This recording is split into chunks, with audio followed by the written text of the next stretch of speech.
नमस्कार दोस्तों। तो आज का एक टॉपिक काफी महत्वपूर्ण है। महिलाओं के सशक्तिकरण से संबंधित है, महिलाओं के एम्पावरमेंट से संबंधित है। भारतीय संवैधानिक विकास के क्रम में काफी बाद महिलाओं को पहली बार मतदान करने का अधिकार मिला, राइट टू वोट का अधिकार मिला। और ये अधिकार ब्रिटिश शासन के दौरान महिलाओं को दिया गया। किस अधिनियम के तहत दिया गया और कितनी महिलाओं ने वोट किया, ये हमारे लिए महत्वपूर्ण है। क्या ब्रिटिश सरकार महिलाओं के एम्पावरमेंट के लिए प्रतिबद्ध थी, पूर्ण रूप से समर्पित थी? क्या वो सचमुच में भारतीय महिलाओं को राइट टू वोट देकर उनकी डेमोक्रेसी को कहीं ना कहीं रूप से आगे बढ़ाना चाह रहे थे, उनको पार्टिसिपेट कहीं ना कहीं शासन में करवाना चाह रहे थे वो, कि इसके पीछे और कुछ मंशा थी? तो इस टॉपिक को हम पढ़ेंगे। ये टॉपिक आपके जनरल अवेयरनेस के लिए भी है, और आप अगर कंपटीशन एग्जाम की तैयारी करते हैं, चाहे वो यूपीएससी हो, पीसीएस हो या फिर अदर कोई एग्जाम हो, उसमें भी एक टॉपिक महत्वपूर्ण है, यहां से प्रश्न बन सकते हैं। ठीक है, तो चलिए स्टार्ट करते हैं। सभी लोगों ने पढ़ा होगा कि भारतीय संविधान विकास की एक प्रक्रिया रही है। 1773 का एक्ट आया, उसके बाद 1784 का एक्ट आया, पीट्स इंडिया एक्ट, और फिर उसके बाद अनेक प्रकार के एक्ट आते गए। 1813 का आया, 1833 का आया, 1861 का आया, 1892 का आया, और फिर इसके बीच में एक 1857 का एक्ट और आया, काफी महत्वपूर्ण था, इसको भी हम कभी पढ़ेंगे। एक सीरीज है, हम आगे इसको पढ़ते जाएंगे। फिर 1909 का एक्ट आया, फिर 1919 का एक्ट आया, फिर 1935 का एक्ट आया, 1947 के एक्ट के बाद हमको आजादी मिल गई। इसी संविधान विकास प्रक्रिया के दौरान ब्रिटिश सरकार ने काफी राइट टू वोट दिए। कब दिए, कैसे दिए, लेकिन अभी हम केवल ये पढ़ेंगे कि महिलाओं को कब मिले और कितना मिला। ठीक है, 1935 का एक्ट आया, उसमें कहा गया, भारतीयों से कहा गया कि हम ऑल इंडिया फेडरेशन बनाएंगे, मतलब अखिल भारतीय संघ की स्थापना करेंगे, जिसमें प्रोविजेंस होंगे और प्रिंसली स्टेट होंगे, जो कि रियासत वाले राज्य हैं वो होंगे, और उनके जो प्रांत हैं वो सारे शामिल होंगे। इन सबको मिलाकर हम बनाएंगे क्या? हम बनाएंगे क्या? ऑल इंडिया फेडरेशन, मतलब अखिल भारतीय संघ। और ये अखिल भारतीय संघ का जो कामकाज होगा, जो वर्क कल्चर होगा, 3 सूचियों में विभाजित होगा। एक सेंटर की होगी, एक प्रांत की होगी, एक कनकरेंट की लिस्ट होगी। मतलब कि केंद्र, राज्य और समवर्ती सूची में हम कुछ विषय को डिवाइड करेंगे, उसके आधार पर केंद्र, राज्य और जो समवर्ती विषय वाली सूची होंगे, दोनों पे कानून बना सकते होंगे। जो वर्तमान में हम वर्तमान संविधान में देखते हैं, वही 1935 के एक्ट में ली गई थी, और 1935 के एक्ट से जो प्रावधान लिए गए वो आपको भारतीय संविधान में वर्तमान में देखने को मिलती हैं। 3 सूचियां वो यहीं से ली गई थी। और इसके अतिरिक्त उन्होंने कहा कि जो रेसिड्यू पावर है, मतलब कि रेसिड्यू मतलब बची कुछ शक्तियां रह गई, जिसमें ना तो कानून केंद्र सरकार बना सकती है, ना तो प्रांत बना सकती है, ना तो ऐसा कोई विषय समवर्ती सूची में है, वो हम दे देंगे गवर्नर जनरल को, जो वर्तमान में ब्रिटिश सरकार का, जो उस टाइम पे ब्रिटिश सरकार का गवर्नर जनरल रहा होगा। और वर्तमान में अब से शक्तियां किसके पास है? केंद्र के पास है। ब्रिटिश सरकार ने कहा कि सबको मिलाकर हम बना देंगे अखिल भारतीय संघ, लेकिन ये अखिल भारतीय संघ इस अधिनियम के तहत नहीं बन सका।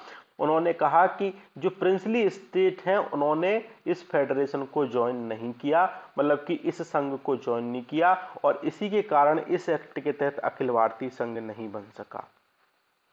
ठीक है, और 1919 के एक्ट के तहत जो पहले प्रोविजन मतलब कि प्रांतों में द्वैत शासन था, डायरेक्टली मतलब कि शासन कोई और कर रहा है और वित्त से संबंधित काम कोई और चालू कर रहा है। में वित्त से संबंधित काम, जो फाइनेंस से संबंधित काम है, वो ब्रिटिश अधिकारी करते थे और यहाँ पे जो काम है मतलब कि वो ये लोग करते थे। लेकिन 1919 के अधिनियम के तहत जो द्वैत शासन लाया गया, उसमें दो तरह के विषय थे, एक ट्रांसफरल थे, एक रिजर्व विषय थे। ट्रांसफर वाले विषय राज्य सरकारों को दे दिए गए, मतलब प्रांतों को दे दिए गए, और रिजर्व वाले विषय इन्होंने खुद रख लिए, जो कि महत्वपूर्ण थे। वित्त था, भू राजस्व था और उससे संबंधित काफी प्रशासन वाले लोग इन्होंने अपने पास रख लिए और एक गवर्नर के प्रति रिस्पॉन्सिबल होते थे।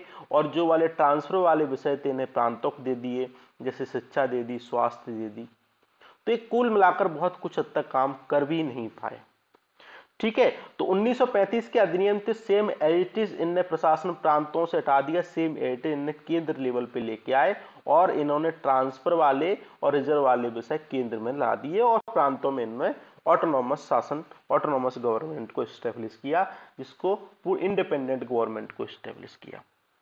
कहां पे? प्रोविडेंस में। किसने? ब्रिटिश सरकार ने। इस बात को समझे? ठीक है, इस पे प्रश्न आया भी है कई बार।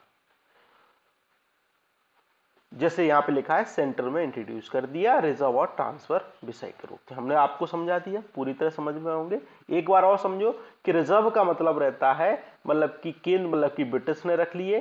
ट्रांसफर का मतलब है इन्होंने प्रांत वालों को दे दिए। तो 1919 के अधिनियम में, जिनमें शिक्षा थी, स्वास्थ्य थी और इसमें वित्त और प्रशासन काफी में, भू राजस्व महत्वपूर्ण विषय थे और इसमें वो काम चलाऊ थे, इसमें ज्यादा पैसा भी नहीं था, प्रशासन लोग सहयोग नहीं करते थे। तो प्रांत वाली सरकारें इनमें काफी हद तक काम नहीं कर पाई और रिजर्व विषय इनमें सहयोग नहीं करते थे, जो ब्रिटिश गवर्नर थे सहयोग नहीं करते थे। तो सेम जो शासन था इन्होंने सेंट्रल लेवल पे 1935 के अधिनियम के तहत अप्लाई कर दिया। तो इसी आधार पर आलोचना की जाती है कि आपने प्रांतों में तो इंडिपेंडेंस गवर्नमेंट दे दी, लेकिन सेम सिस्टम आपने सेंट्रल लेवल पे ला दिया। तो 1935 का एक्ट सही नहीं था। ठीक है, इसके बाद द्विसदनी मतलब कि एक शासन आया। इसके तहत जो प्रांतों में 11 जो प्रोविंस थे उनमें से 6 में द्विसदनी मतलब कि अपर और लोअर, जैसे वर्तमान में लोकसभा देखते हैं, राज्यसभा देखते हैं, वैसे ही बंगाल, बॉम्बे, मद्रास, यूनाइटेड प्रोविडेंस, बिहार और आसाम में इस प्रकार की चीजें लेके आए, मतलब कि द्विसदन विधायिका लेके आए। और सबसे महत्वपूर्ण बात, इन्होंने सेपरेट इलेक्टोरल सिस्टम यहां भी लागू कर दिया, जो 1919 के तहत मुस्लिमों को लागू किया था। इसमें इन्होंने लागू कर दिया कि डिप्रेस्ड क्लास हैं, जो वंचित वर्ग हैं, वो सेपरेट मतलब कि पृथक निर्वाचन पद्धति यहां लागू हुई और पहली बार महिलाओं को मतदान देने का अधिकार मिला। किसके तहत? Separate electoral system according the government of India act 1935 के तहत, भारत शासन अधिनियम 1935 के तहत पृथक निर्वाचन मिला और इसी को एक्सटेंडेड किया गया अदर प्रोविजन में। तो पहली बार जो महिलाओं को अधिकार मिला 1935 के अधिनियम के तहत मिला और ये भी पूर्णतः नहीं दिया गया। आप महिलाएं अगर टैक्स देती हैं वो ही वोट कर पाएंगी, महिलाओं के पास संपत्ति है वो ही वोट कर पाएंगी, मतलब कि सभी महिलाओं को नहीं दिया गया था। इसमें ब्रिटिश सरकार का स्वार्थ था कि जो महिलाएं टैक्स देती हैं वो ही कर पाएंगी और इनको एक अलग वर्ग के रूप में रखने का प्रयास किया गया, ताकि फूट डालो राजकीय की नीति आगे भी चलती रहे। ठीक है, ये प्रश्न आया है तो आप इसको, अगर आपसे पूछा जाएगा तो पहली बार 1935 के अधिनियम के तहत महिलाओं को वोट डालने का अधिकार मिला और ये वोट डालने का अधिकार कितना मिला? 10% पीपुल को मिला जो राइट टू वोट के तहत आते हैं। ठीक है, अभी भी महिला पुरुषों को मिलाकर 10% केवल लोग ही वोट करते थे 1935 तक, बात समझो। ठीक है, और जिसमें कुछ महिलाएं भी थी। और वोट किसके आधार पर करते थे? आप सरकार को टैक्स देते हैं, लगान देते हैं, जमींदार हैं आप, सरकार के साथ आपकी अच्छी दोस्ती है, सरकार मतलब आपके पास संपत्ति है, खूब पैसा है, तभी आप वोट डाल पाएंगे। ठीक है, तो उस टाइम 1935 के बाद महिलाएं वोट करने लगी, वो भी सीमित मात्रा में। सेक्रेटरी ऑफ स्टेट प्रोवाइड किया गया और काउंसिल ऑफ इंडिया को अबोलिश कर दिया गया। इस बात को ध्यान रखेंगे, भारतीय परिषद को अबोलिश कर दिया गया। इसके तहत क्या आ गया कि रिजर्व बैंक इंडिया की हम क्या करेंगे, स्थापना करेंगे। एक लोक सेवा मतलब कि केंद्रीय लोक सेवा आयोग को भाई स्टेब्लिश करेंगे, और एक फेडरल कोर्ट का भी हम क्या करेंगे, उसकी स्थापना करेंगे, जो कि 1937 में स्टेब्लिश हुआ। तो आपको कहानी समझ में आ गई होगी। महिलाओं को पहली बार कब मिला, कैसे मिला, कितनी महिलाओं को मिला, ब्रिटिश के इसमें क्या स्वार्थ थे, ये भी समझ में आपको आया होगा। तो आई होप आपको समझ में आया होगा। आपकी क्या राय है, आप इसमें क्या सोचते हैं, किसके लिए दिया गया होगा, कमेंट करके जरूर बताएं। Thank you very much.